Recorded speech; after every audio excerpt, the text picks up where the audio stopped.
Good evening and welcome to the factoring video, where at the end of this video you will be able to factor a difference of squares, factor a greatest common factor, factor a trinomial, as well as factor out perfect squares.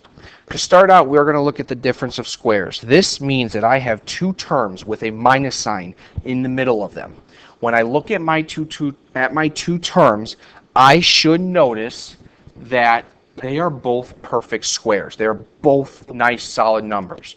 So in order for us to solve this, we are going to take the square root of a squared and the square root of 4.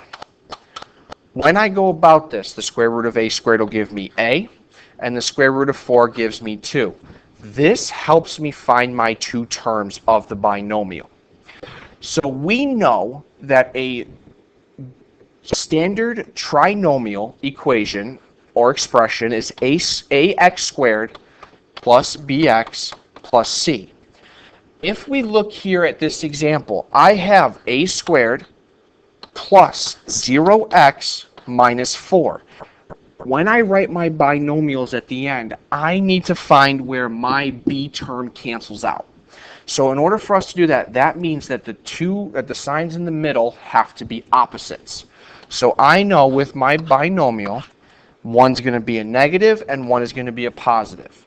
In order for us to write the binomial, I take the two terms that I just found, a plus 2, a minus 2, and there's our final answer. Now in an example like 4h squared minus 25g squared, I have to go a little more in depth with it, because now I start off with the square root of 4h squared, and then I start off with the square root of 25g squared. So the square root of 4h squared is 2h, and the square root of 25g squared is going to give us 5g. When I write my two binomials, I'm going to have opposite signs again because of the fact that the middle term or the middle sign is a minus. So I have a positive and a negative, 2h and 5g, 2h and 5g. This helps us write it. You have to be careful on a question where they add a positive in the middle. 4h squared plus 25g squared. If I was to get a final answer and I multiplied it, you will notice that the middle term does not cancel out. Because it does not, I cannot say it's the same. Here in my two examples of my two binomials as 2h plus 5g and 2h minus 5g, the middle term cancels out. Now in some examples with our greatest common factor and with our factoring of trinomials, we are going to have a greatest common factor. We are going to have a term that all two terms have in common. So here I have 8m plus 36n. I already know that my two variables, m and n, are not the exact same. So I'm just going to rewrite it as m and n. Now I have to look at 8 and 36. I want to find the greatest common factor between the two. The first number that a lot of people see is 2. That is correct, but there is a greater number that you can divide them both by, which is 4. So I divide both by 4 to get 2m and 9n. So my final answer for this is 4 times the quantity 2m plus 9n. This helps us when we get to a little more tricky questions as follows. I have 9r to the 8th minus 18r squared s minus 24rs squared. I have introduced the concept of variables in this example. When there are variables, you are looking for the lowest exponent, and that will give you your greatest common factor. So I'm going to place a 1 up here for this r. I have r to the 8th, r squared, and r. This tells me that that r to the first is my lowest exponent, which represents my greatest common factor. If I also notice, I have s squared s, and then on that first term, I do not have an s. Because all three terms do not have that variable s, I cannot factor it out. So now the only thing left to look at is my coefficients, 9, 18, and 24. I will see that my greatest common factor is a 3. So now I start to go into the inside of the parentheses where I'm looking at 9 divided by 3 to get 3. And we know that with our exponents of r to the 8th divided by r, we are going to subtract them. So r to the 8th divided by r to the 1 will give me r to the 7th minus 6rs minus 8s squared. That final term, the r cancels out, and in the middle term, and the middle and third term, the s has to stay because we did not factor it out. This leads us into our idea of factoring. When we factor, we know that the most standard form is ax squared plus bx plus c.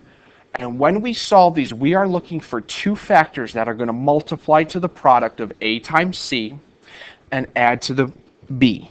So in this example, I have a times c, which is 1 times 24, which will give me 24. And I know they have to add up to 10. The two factors that I'm going to use are 6 and 4. So there are two ways you can factor this. First is by the box method, and second is by the factor of grouping. I'm going to show both in this video, and I'm going to start off with my box method. Now, when we multiplied binomials, we worked from the outside in. For when we look to factor these, we're going to work from the inside out. So to start out, I am going to write my two terms that always stay the same, a squared and 24.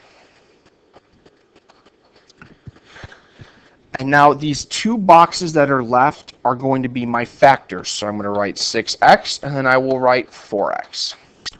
Now all I need to do is look for the greatest common factor of each row and column. So right here, a squared, and these should be a's, I apologize. Of a squared and 6a is a. 4a and 24, my greatest common factor is 4. Now I'm going to look at my columns, a squared and 4a, my greatest common factor is a, and 6a and 24, my greatest common factor is 6. This has just created my answer of my two binomials, which will be a plus 6 and a plus 4. The other method that we can use is factor by grouping. This means I'm going to rewrite my equation with the b term representing my two factors. So I'm going to have a squared plus 6a plus 4a plus 24. I'm going to split the numbers in half. So I'm looking at the first two terms of a squared plus 6a. I look for my greatest common factor of a. And then I'm going to have a plus 6 left over. Looking at 4a and 24, I have 4, and then left over I have a plus 6. The main goal when you factor by grouping, you need to make sure the two terms on the inside of the parentheses are the exact same. Since they are here, I can say one of my terms is a plus 6, and my other term will be what's out in front of the parentheses, a plus 4. Now, we went over factoring greatest common factors, and the first thing that you need to always look for in a factoring question is there a greatest common factor. And in this example of 4k squared plus 12k plus 8, we see that there is a common number between the three terms. The common number between the three terms is 4. I'm going to factor it out, and I'm going to be left with k squared plus 3k plus 2. Now I start my search again of 1 times 2. I do not include the 4 here. So my AC is going to be 2, and my B is 3. I need the two terms that multiply to 2 and add to 3. Those factors are going to represent 2 and 1. The first method that I'm going to use is the box method. And as you know, and you'll notice when I start this, I do not include the 4. The 4 is not included until your final answer. So when I start with my top left box, it's going to be k squared. My bottom right box will be 2, and the two terms of 2k and 1k will be represented in the other two. So I have k squared and 2k have k. 1k and 2 is 1. K squared and 1k is k. 2k and 2 is 2. My two binomials here are going to be k plus 2, k plus 1. Now, again, I said that 4 does not come back to my final answer. You need to make sure you place the 4 out in front. And then when we look at the factoring by grouping, I will have k squared plus 2k plus 1k plus 2. I'm going to split it in half. K squared plus 2k, greatest common factor is k, with k plus 2 left over. And then I'm going to have 1k plus 2 with a 1 as the greatest common factor and k plus 2 left over. The two terms inside the parentheses match, therefore k plus 2. And I'm going to have k plus 1.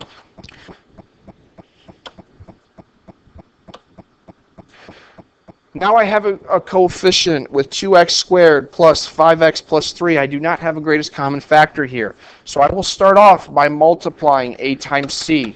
So 2 times 3 will give me 6. And then my b term is a positive 5. I need two terms that are going to add to 5 and multiply to 6. A lot of people jump at the gun of 3 and 2. But that will not be...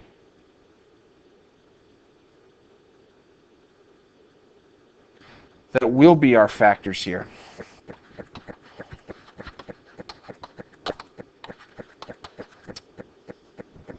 If that middle term b was 7, then we would use 5 and 1. So to start off, I'm going to use my box method of with 2x squared and my 3. Then I'm going to have 3x and 2x. So now I look at my first column, 2x squared and 2x. My first greatest common factor is 2. 3x and 3 is 3.